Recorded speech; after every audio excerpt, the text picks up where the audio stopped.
Welcome, Penguins, to our third and final part of the Club Penguin Tour. I'm so glad y'all came back for the last part.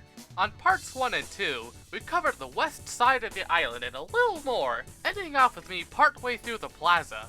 Well, there's no need to make you guys wait in a long intro. Let's get right to the show, fittingly with the stage. We're starting off with the big one, folks. Open on November 2007, the stage is a very unique spot. There was never a single specific look to it, because every month they would swap over to a different play, ranging from a science fiction space adventure to an adaptation of A Christmas Carol. I used to have a physical comic book based off of the play Shadow Guy and Gamma Gal. Sometimes plays had hidden pins you could find, and sometimes they'd go full out and redecorate the entire interior of the stage. Norman Swarm has been transformed to stand out among the plays, with the entire room looking like you're in a huge forest garden. Not only that, but you have at least 5 penguins standing on the X's, or O's they changed later on for some reason, and at least one penguin was dressed as a bug. Then the big rock moves out of the way, revealing the entrance to the secret gnome room. Have all X or O's stepped on in this room, and the chest opens up, revealing a hidden pin. The stage usually hosted 3 features to help create a wonderful play. First, the stage serves as a shop, allowing you to buy items from the costume trunk. The costumes were always a popular item to wear. Second, there's the script, the way to read and enact every play's story. Last, you have the Switchbox 3000, allowing you to interact with many of the stage's props. Most of the time, a yellow puffle would be found by pulling the big yellow lever. The stage was a very fun place that was regularly visited, from it being updated every month. Although I think most penguins were there to buy costumes and look at all the fun prop effects. While the stage was usually too busy with its own monthly plays for it to be decorated for parties, instead, it got its very own party, the Penguin Play Awards! An award show for penguins to vote on what they think is the best play through multiple different categories. They'd even have these cool animated trailers for the nominees. The Penguin Play Awards were only held twice, and the quest for the Golden Puffle obliterated all the other plays in every category, except for the costumes. I'll rank the stage between the coffee shop and the town. It's a real standout spot. You getting hungry? Then the pizza parlor is the place for you. It first opened in February 2006 as the first open building in the plaza. I imagine some of y'all have been waiting for me to get to this point, because this is one of the fan favorite spots on the island. It was so popular, there wasn't even enough tables to fit all the penguins. You'd often see penguins just sitting together on the floor. You don't just have to chit-chat and eat pizza though, as the pizza parlor was always welcome to employ penguins to throw some dough by the oven and serve hungry customers. If that's not your style, then you can sing or play music on the stage. Or you could just rob the pizza parlor if you want. Well, whatever you wanted to do here, and it was always a pleasant space to hang around with its relaxing piano music. It's hard to say a particular favorite party design for this place. It's often the medieval party designs that stand out the most because of how they radically redesigned the places. Most of the time, they kept areas relatively the same and just added decorations to it. I like that a lot actually, because it keeps the feeling of the room, and the more radical redesigns being an occasional treat makes them stand out more. With that said, I don't think it's too surprising that I'll give the pizza parlor a high ranking. It's one of the most fondly remembered areas in the game. In fact, I'm putting it on the very top, above the nightclub. Now, ever since February 2007, if you were to enter the kitchen in the back there, you'll play the pizza parlor's minigame, Pizzatron 3000. In Pizzatron 3000, pizza dough travels across a conveyor belt, and you have to quickly put on the sauce, cheese, and all the toppings before it went off screen. Not only that, but the conveyor belt would only keep going faster and faster as the game went on. This was easily the most stressful minigame for me as a kid. Like bean counters, I was so bad at this that I didn't even know there was an ending by completing 40 pizzas while making less than 5 mistakes. Flash games and pizza making seems to go together flipper by flipper. Have you ever had pizza with seaweed, shrimp, or squid before? I'm surprised shrimp pizza isn't more popular. Just count me out on anchovies though, yuck. If you don't like any of those toppings, well, you can get a cheese pizza. But the more fun option is that, like bean counters, there's a hidden candy mode. Although it's not really all that hidden in this case, as you literally just pull the lever on the title screen that switches it to candy mode. Now, have you ever had a candy pizza before? I have. Candytron 3000 plays the same as the normal mode, except it tends to make you add on more toppings. It also gives you twice the amount of the coins. The music in this game is one of the most iconic tracks in Club Penguin, with it being that, you know, typical Italian type music that gets associated with pizza. And that does it for the plaza. Now for our next area of the island, it has a little bit of a backstory to it. In early May 2007, a penguin was flying around on a jetpack, but miscalculated his landing and ended up in the wilderness towards the east of the plaza. From there, he found an unexplored beach and decided to make a map that leads there. After some shenanigans of losing the map and finding it again, penguins made a path through the forest to lead to the new cove. Before we go to the cove, first we must have a stop at the forest here first. Outside of the civilized areas, Club Penguin is filled with forests and wilderness, and this forest spot here is a nice safe place to, you know, hang out with the trees and stuff. It was a decently popular spot, and made a good place for more outdoor-themed roleplay stuff. I remember some penguins did Pokemon roleplay here. You kinda had to use your imagination for the costumes. On parties, sometimes they would replace all the trees somehow with no explanation, to then revert it all back again. Does Gary the Gadget Guy have a Reality Warper 3000 or something? Well, I'll rank the forest between the lighthouse and the stadium. Now, before we head to the cove, on April 2010, another path opened up, leading us to the Mine Shack. It's old, and was forgotten and abandoned until it was rediscovered and opened up for the public in May 2006. It stayed this way until 2010's Earth Day, where it got a big renovation, adding in a garden, a tree sapling, and even a whole recycling center. A weird bear statue was added later on in June. I don't think the garden and stuff really fits with the Mine Shack that much, but they weren't really doing much with the place before anyways. The garden was cool as it was interactable and made it very popular with penguins for a while when it was released. Plants could be grown by throwing snowballs and the big green thing up on the shack there, which then would become water and lead to those sprinklers watering the plants. It required lots of snowballs though. Alternatively, you can use an item that allows you to create water, such as a gardening hat that allows you to use a watering can, a firefighter outfit that allows you to use a hose, or this green hard hat that allows you to use this weird jackhammer that makes plants grow, including these small trees. The more the plants were watered, the more they grew, as, you know, plants do. Also, they're growing pizza here? Vegans are going to be very confused about this. When the veggies are all grown and you want to water some more, they're stored in the shed there. While the tree started off as a small sapling, it would eventually grow over time to quite something. I feel like that tree should have a name. I don't think it does. Now, before I enter either of the buildings, I'll rank the Mine Shack exterior between the ski hill and the ship hold. Let's go to the recycling center first. Oh, but you'll never guess what they did for 2010's April Fools. They made it into the loading screen. Alright, the recycling plant. You see, Club Penguin is a green environment, where your snowballs here are replaced with random trash, which you can throw into the Recyclotron 3000 to convert it to stuff like buoys, anvils, and lamps. The music here has an industrial feel and is inspired by Powerhouse.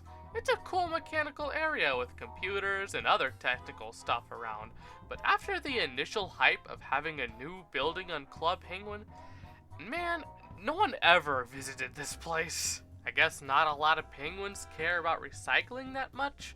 The recycling plant was only ever decorated for 2011's April Fools, which used the loading screen gag from last year, and the medieval parties, which had a bit of a steampunk look, and both the trash and the stuff the trash gets recycled into becomes medieval themed. While the recycling plant is neat, I don't remember doing much here since no one else ever visited this place much, so it's hard to give it a high ranking. I'll rank it between the Migrator and the Beacon. Now we enter the Mine Shack, which takes us right down into the underground mine. It first opened up in May 2006, like the other underground rooms. Going to that entrance on the left takes you to the underground pool. It's all connected. I guess there isn't a whole lot to talk about in this place. Music Jam would have these serene musical icicles. Most penguins in the cave were here for one thing: Kart Surfer. Kart Surfer is a fan favorite minigame that was made available in June 2006. It has you zoom down the mine's tunnels, and your goal is to do all sorts of tricks to rack up coins, and make sure to turn on the corners or you'll crash into the walls. Each round of the game was very quick, and is probably the most efficient way to gain coins in the game. I played it all the time as a kid, simply because of how fun it was, and a big part of that fun is the music, which really went on with the surfing theme. I'd literally just try to dance to the music as I played the game. Kart Surfer was updated on July 2007 to add in new tricks, which included a handstand, and even the ability to run on the tracks and carry the minecart for a bit. It felt so satisfying to grind on the rails on the turns, as it was risky because you could fall off when doing so. I kinda wish I can say more about this minigame, but it's just a simple fan favorite classic. On March 2010, the mine was updated to have a desk, corkboard, and some gear for our next minigame, Puffle Rescue. Puffle Rescue has a lot more depth than Kart Surfer. Right off the bat, there's 3 different sets of levels you can choose from. We'll start off with the ice levels. Puffle Rescue's main gameplay is similar to the game Frogger. You hop from tile to tile, and your goal is to rescue all the Puffles in the level, then make it back to the beginning. The ice levels have you jump across the ice and logs floating across the water to save the blue Puffles.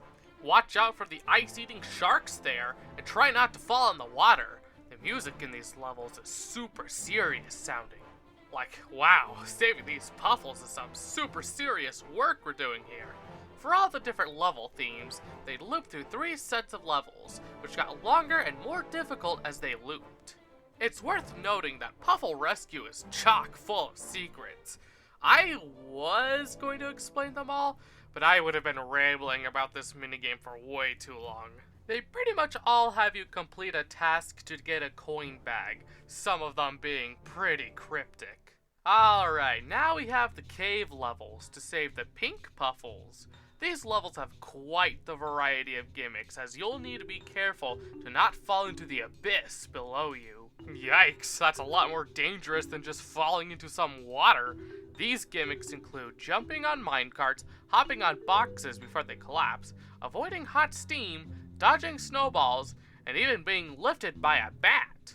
The music for these levels is a lot more mysterious sounding, and it sounds like they used pickaxes clinging on rocks for the percussion. The last set of the levels are the water levels, where you have to rescue the black Puffles. These levels have the unique gimmick where you swim across the water, while you slowly sink down into the depths, unless you have ground underneath or a bubble to rise you up. I did not like these levels when I was small. Slowly sinking down into the ocean's depths and the super foreboding and eerie music did not sit well with me. Regardless, the only obstacle you really had to deal with in these levels were the Shocktopie. I don't know why it isn't just electric jellyfish, but sure. And that's the mine and its minigames. It's an alright room, but penguins know they are usually there for the minigames. I'll rank it between the ski hill and the mine shack. In January 2010, there was a rock slide that happened within the mine. When this was all being fixed up, penguins found an entrance to a new part of the mine, the cave mine. Not all that distinctive sounding from the mine. Especially that the underground pool used to just be called the cave, meaning that you have the cave, the mine, and a cave mine. Despite the name, there's more to this place than just being more of the mine.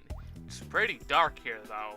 You can throw snowballs into the machine there to power up the lights, but it doesn't last very long. Snowballs don't seem to be a very effective power source for this type of thing. Who needs it though, as you can click on the signpost to get a free hard hat with a light on it. The hard hat allows you to use a jackhammer to dig up amethyst shards out of the dirt. After finding 6 of them, you got a complete amethyst, which opens up the path to the right. The cave mine only stayed open for a week, and was closed apparently due to safety hazards. Thankfully, it opened up again for good in March, with added support beams to keep things safe. In this version, the entrance to the right was always open, but there were no more amethyst shards to be found. Instead, you could dig up coins. This was a great alternative way to earn them. Normally, you'd only really get coins by playing minigames, but in the cave mine, it became a favorite spot for me and many penguins to hang out together and chat, because we could collect coins as we did so. Sadly, it never got decorated for any parties, unless you want to count the entire place being flooded along with the rest of the underground during Sensei's water scavenger hunt. That being said, it was a fun hangout spot.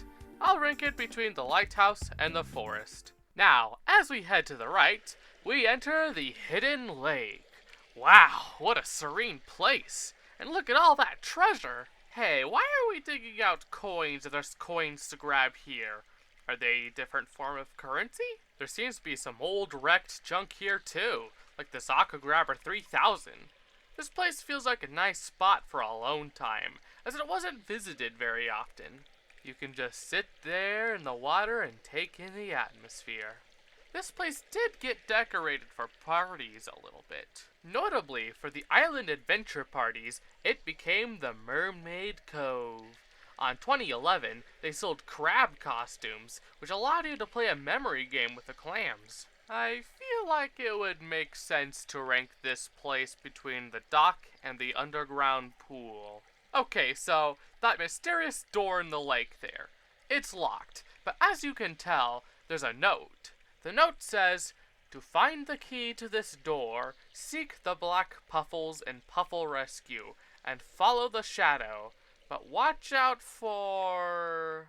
So, what that secret is, if you wait a while on the first water level in Puffle Rescue, a giant squid appears. Follow the squid, and it leaves a trail of bubbles to keep you afloat. Eventually, you'll find yourself in a secret area with a staircase. Go down the staircase and BAM! You exit the minigame and now you're in the secret underwater area. Very pretty. Grab the key and enter the cave and you'll find yourself in the hidden lake again, with the key allowing you to go back to the seabed at any time. While the underwater area was popular on release, especially with the scuba gear and merpenguin outfits released at the time, this became probably the least visited area in the entire game. I swear you'd never find a single soul here. It's the same issue as the original EPF HQ, where they made it so secret, no one is ever there. It's like, cool, you found a secret, but there's nothing here. It's the bottom of the ocean.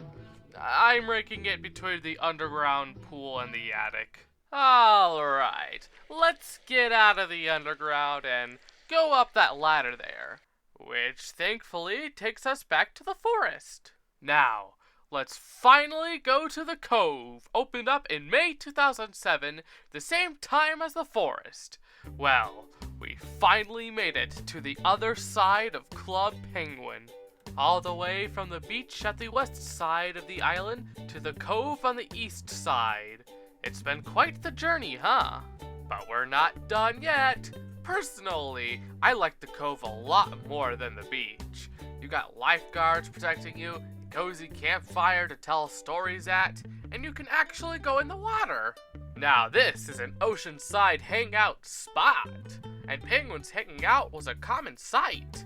Remember during the Festival of Flight when the entire island was up in the sky and there was just a big freaky cliff at the Cove? I say that as if everyone here is familiar with it, sorry. I just love the Cove. I'll rig it between the stage and the town. And to make things even better, the Cove has its own minigame, Catchin' Waves. So, this minigame was actually delayed for a few weeks after the Cove opened to coincide with the movie Surf's Up, as Club Penguin and Sony had a small partnership at the time, which is pretty funny to me. Imagine an alternate universe where Sony was the one who bought the rights to Club Penguin. Anyways, Catchin' Waves is a surfing minigame, as you can tell. As you surf, you have to make sure you're not outsped by the wave or you'll wipe out. To gain speed, you have to rise up and down. Be careful not to surf too low or else that's a wipeout right there. There's more to do than just not to wipe out though. You gotta earn points. There's several different ways to do this. The easiest way is to do a variety of different tricks by pressing different keys, similar to Kart Surfer. The second way is to be risky and just hover near the edge of the wave so you're barely not in the wipeout zone. The third way is to simply ride the top of the wave as long as you can. The last and easily the most fun way to get points is by jumping up as high as you can and spin to win! Each round would last a few minutes. The Cove sold a few surfboards that you could use for the game, including a hidden silver surfboard which made you faster. Catchin' Waves offered a couple of modes. First is Surf Lesson, a straightforward tutorial on how to play the game. Second is Freestyle, my favorite mode as a kid. This mode allowed you to earn as many points as you can in any way you want. Third was Competition, where judges told you what kind of tricks they wanted to see, so you had to keep performing them to fill up the meters to satisfy them. Sometimes they just wanted to see a good balance. The last mode is Survival. This mode is for mad penguins. You surf during a thunderstorm with a ton of icebergs in the water you have to dodge. Hopefully you've gotten good at the feel of gaining speed in this game, cause that wave gets fast. And don't even think about not bringing a silver surfboard. Trust me, you'll need it. I used to think this mode went on forever because I survived twice the length you need in the other modes, but it turns out a round of this mode lasts about 10 minutes. Oh, and to put the cherry on top, when you're close to the finish, a huge screw you shark appears and lunges towards you. Jeez, despite Club Penguin being made for kids, they weren't afraid of making some of these minigames really challenging. Well, since I've made it all the way to the other side of the island and there doesn't seem to be any other paths, that makes this the end of the tour, huh? Nope. I want y'all to look at your maps. Do you see a building we haven't explored yet? Look all the way up there at the north. Click on that and we have now entered the dojo courtyard. Look at that! Quite the building. You get a nice view of a volcano, waterfall, and a big snowy mountain. Well, no one just sits out here. Let's go inside. Oh yeah, I have to rank the courtyard too. I'll rank it between the dock and the hidden lake. Welcome to the dojo! Another one of the oldest locations on the island, dating back to the beta testing. Originally, it was very well hidden as you had to click on a specific mountain on the map, which would warp you directly inside of the building. It would remain a neat hidden but empty building for years, until November 2008, where lightning struck the roof. Construction started, but this was the first time penguins were actually able to enter the courtyard, revealing the dojo was completely buried in snow. Not only that, but there was a mysterious old shoveling penguin, and a big sign right above him telling penguins to help him out. Over time, the dojo was unburied, finally revealing what the courtyard looks like. It was then revealed that this mysterious old penguin is the sensei of the dojo, and as thanks, he taught the penguins of Club Penguin the ancient art of card-jitsu. You could talk to him any time towards the right of the dojo about it. So, what is this card-jitsu? It's martial arts, but with cards. Really, it's rock, paper, scissors with a few extra steps. But instead of rock, paper, and scissors, it's with fire, water, and snow. The three basic elements that balance our world or something. Water extinguishes fire, fire melts snow, and snow freezes water, I guess.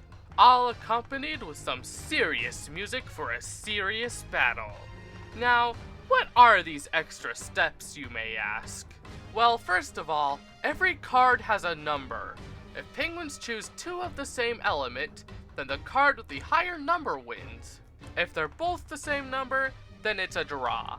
Cards with higher numbers were more rare, but were called power cards, and had unique animations to go with them. And boy howdy, they made a ton of these. All of them are references to different aspects and events to Club Penguin. Except for the Mighty Plunger. That one's kind of just random. I want to make a video at some point going through all the references from all the cards. It's worth noting that sometimes special cards can do extra special effects, such as disabling certain cards for your opponent on their next turn, which can be really overpowered. Now, for what determines a winner for the game isn't as basic as 2 out of 3 wins. Cards you win with are saved up in the corner. If you either have 3 of the same element card, or 3 different elements, you win, but they all have to be a different color. Now, card-jitsu isn't like other minigames where you earn coins. In this dojo, you earn experience. And earning experience rewards you belts. Belts that range from white through all the different colors of the rainbow, then ending off with the black belt. There are a few different ways of playing a game of card-jitsu. First, you can use one of these mats to play with a specific friend. Second, you can talk to Sensei to challenge a random opponent. Last, you can try to challenge Sensei himself. Sensei exclusively only uses power cards, and you can't land a scratch on him unless you're worthy enough by owning a black belt. Through all your training, and even beating your own Sensei, you become worthy enough to earn your reward to prove yourself as a card-jitsu master. The Ninja Mask. Yeah, I kinda did a thing in the first episode where I was like, there's no ninjas in Club Penguin, where I was foreshadowing this part of the game. Anyways, the dojo and card-jitsu is definitely a really cool aspect of Club Penguin. Card-jitsu is easily the most popular minigame, with the dojo always being completely crowded. It's weird to think that there was a time that it was just totally empty and used for nothing. It didn't even have music here. Oh yeah, the music. It's pretty much exactly what you expect for this type of location. In fact, it's actually a slower, calmer remix of the dojo theme from the EPFDS game, which is a total banger, by the way. The original emptiness of this room did allow for more space for party decorations though, like this giant inflatable octopus for summer-themed parties. I'll rank the dojo between the forest and the stadium. So, what's next after you become a ninja? Oh, a whole lot more, that's what. If you go back to the courtyard, a secret entrance appears, allowing you access to the Ninja Hideout. The Ninja Hideout opened up along with Card-Jitsu in November 2008. I wonder how many penguins became a ninja and made it here day one.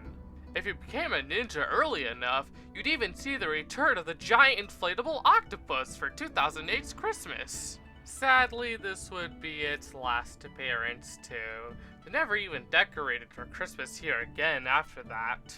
Oh, and don't worry about me letting you guys in here when you're not ninjas, cause they made this place available for anyone to enter since December 2011. So much for being a hideout for the ninjas. Regardless, there's mats for more card jitsu and a shop for cool ninja stuff. Jeez, they're trying to sell you stuff everywhere on this island. This shop includes a whole dojo you can have as your own house and a ninja outfit that anyone since December 2011 has access to, and even includes a black belt with it. What was even the point? Rage aside, I like the ninja hideout. I'll rank it between the ski lodge and the VR room.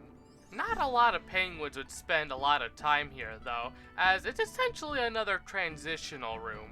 A transitional room to where, you may ask? It doesn't seem like you can go anywhere.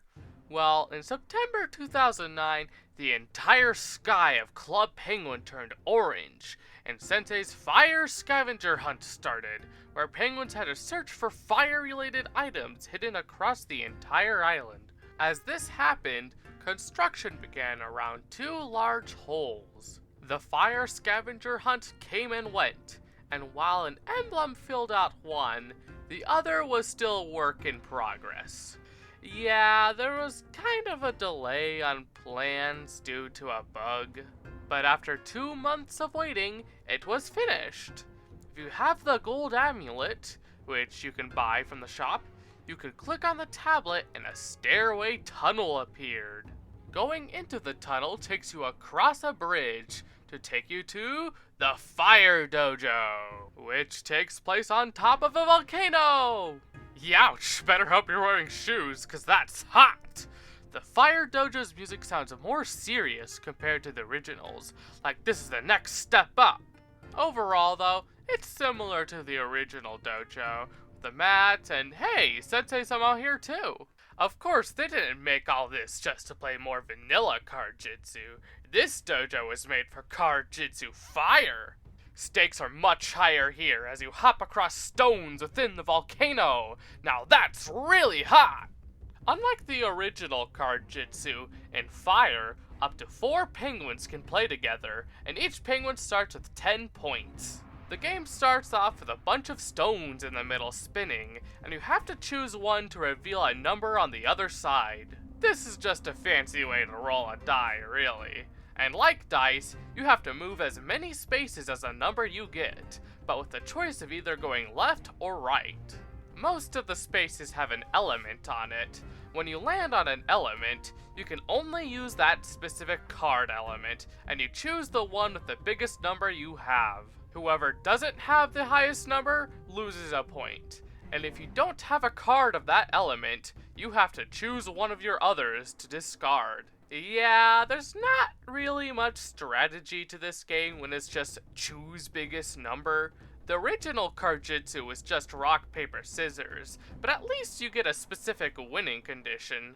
Then again, think-hating kid me loved this game, so who am I to judge? And speaking of the original card jitsu, landing on the same space as an opponent, or landing on one of these spaces, has you play the classic rock, paper, scissors. Winning this even earns you a point.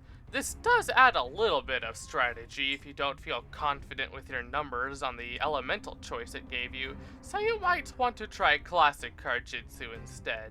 So, what do you earn from this game if you already have the black belt and became a ninja? Winning enough games progressively earned you the Fire Suit, and like the original, it allowed you to beat Sensei, officially making you a Fire Ninja. This is shown as your gold amulet would change by having a fire gem on it. So, what'd you think of the Fire Dojo and Card Jitsu Fire? It wasn't as popular as the original Card Jitsu, partially because it was originally closed off only for ninjas, but it was popular enough where you always had penguins to challenge with. Only time this place ever got decorated was for its opening. Guess it's hard to decorate on top of a volcano. I think it makes sense to rank the Fire Dojo between the Forest and the original dojo. A year after the opening of the Fire Dojo, in October and November of 2010, a great storm befell Club Penguin. This storm caused the entirety of the underground to be flooded. When the storm stopped, a huge water pump system was created throughout the whole island to get all the water out. Meanwhile, Sensei's water scavenger hunt started, where penguins had to find water-related items spread throughout the whole island. You know what that means. The construction of the water dojo started, and all that water that was being drained from the underground was being sent here. You entered the water dojo just like the fire one, but this one took place in a cave on a giant stone hanging on chains.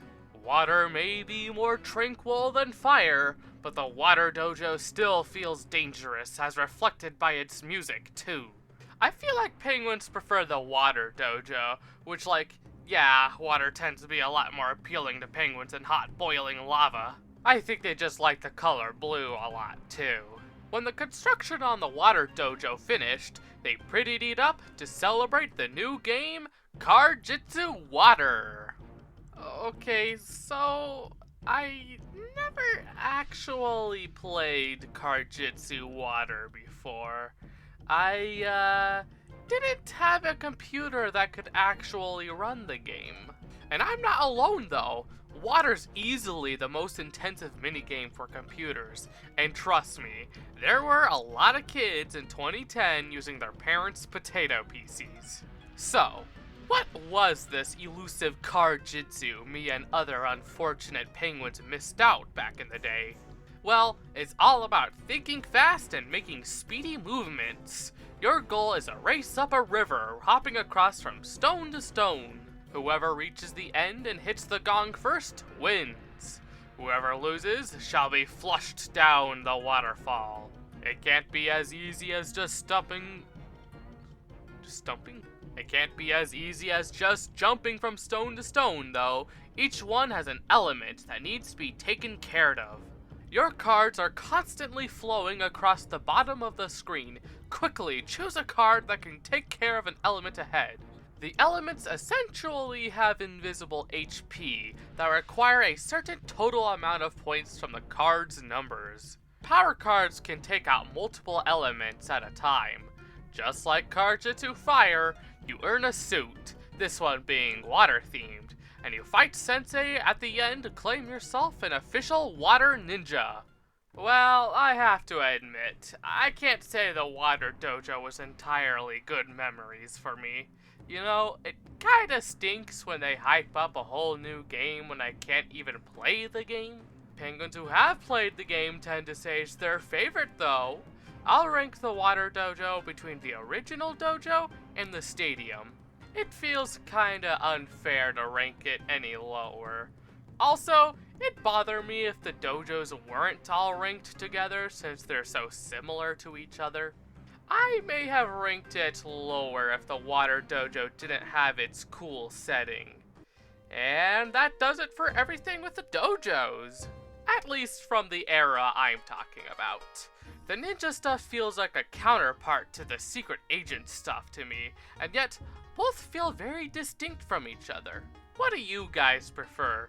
Secret agents or ninjas? Anyways, since that's all finished, what's left? Well, there's only one area left. Like the dojo, this last area we will be visiting can only be visited from the map. All the way over here. Welcome to our last stop, the iceberg. Available for penguins to travel to since March 2006. Yep, we're reaching out even beyond the island here. This spot may not seem like much, but trust me, it was awesome. But I kinda wanna save talking about it after talking about its minigame, Aqua Grabber. In January 2008, an incident was spotted through the beacon's telescope.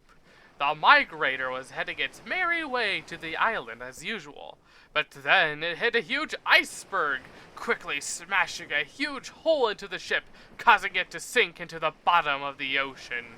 Thankfully, Captain Rockhopper knows how to make a speedy escape. But what becomes of the ship? Well, Gary the Gadget Guy had a response to that, and built the Aqua Grabber 3000. The Aqua Grabber 3000 is a submarine penguins can use to travel the undersea of Club Penguin. The problem is, it's slowly filling with water over time, and you need to either find bubbles or air pockets to drain the water out. It's not too difficult to avoid filling the whole sub with water though. Spread across the map is various pieces of the migrator. These can be obtained through the Aqua Grabber's claw, then dropped into the big net. Over time, penguins managed to find every last piece of the migrator, and it was finished being rebuilt and cleaned in April. And that would have been it for Aqua Grabber. That is, if there wasn't such a high demand to keep the game. On April, penguins could access Aqua Grabber, not to collect ship parts, but to collect treasure. Clams have resided where the ship parts used to be, and you have to be slow and quiet to let them fall asleep. Otherwise, they won't let you obtain the pearls hiding in their mouths. A new area was added to the map as well, that being this cave with a treasure chest on the bottom. The fish there can be annoying as it makes you drop the treasure if it bumps into you or what you're holding. This treasure chest was only temporary though, as on August, the game had its biggest update. Now the game had several objectives. First one is to find the giant pearl. It's down in the cave again, but now there's a new section with a giant clam. Kinda scary. Simply taking the pearl won't do, but thankfully there's now a very pearl-shaped rock where the treasure used to be, allowing you to swap the pearl with it. The rest of the missions are the same thing with extra challenges to them, except for finding the black pearl, which appears in a random clam. The other big thing added to the August update was a whole new map, Soda Seas. The first level, Clam Waters, was for the most part pretty nice with its relaxing music and cute clams. In Soda Seas, the music sounds a bit more foreboding and mysterious. The water's an unusual purple, and all the sea life is dying. This is because Rockhopper's cream soda collection was never salvaged, polluting these waters. You first need to collect all the barrels of soda and take it to the net on top. This progressively turns the water back to its original blue hue, and the sea life springs back to life, opening up new areas. After all the soda has been collected, a cave on the very bottom of the map opens up. The cave is filled with pufferfish that will puff up and bump you around when you get near. Not long, you'll hear and be sucked towards this massive, really loud, terrifying pufferfish. I hated Soda Seas as a kid because of this guy. A giant, loud sea creature really deep down in an underwater cave that looks like it'll eat you is definitely one way to scare a kid. Thankfully, it can't eat you. At the very bottom is an amethyst. This can be kinda difficult to bring back as your hitbox when you're carrying something is huge. Not only that, but the controls are very slippery, and touching any of the walls will cause you to drop the item. It feels like the cave levels of Jetpack Adventure all over again. The only other notable objective is this area with a crab collecting treasure. You can just take the coins for yourself, but if you're kind and let the crab do its thing, it'll reward you with an emerald worth even more than the entire pile of coins. This is the part where I would have gone on with a huge paragraph on why I really hate catching this mullet here, but I have a life I want to get to, and this series is already long enough. So, what are my overall thoughts on Aqua Grabber? It's alright. Despite having multiple objectives, it kinda lacked the replayability for me. Like, it feels like you can tell it was meant to be a temporary game to be played like once. Alright, back to our last stop, the iceberg. Now, where was I? Yeah, I was gonna say what makes this place so great. And, you may have heard about it, with it being one of the most famous parts of the game. I'm talking about tipping it. This absolutely nowhere spot was super popular for penguins, just cause we all wanted to tip it.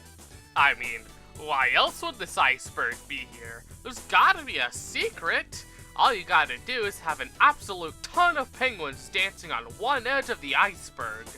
Or better yet, use drills. And don't be one of those contrarians who say you have to stand on the bottom right or something. We all know you have to stand on the protruding side of the iceberg. What do you mean icebergs don't work like that? There's images and even videos showing the iceberg tipped. Penguins wouldn't try so much if trying to tip it was impossible.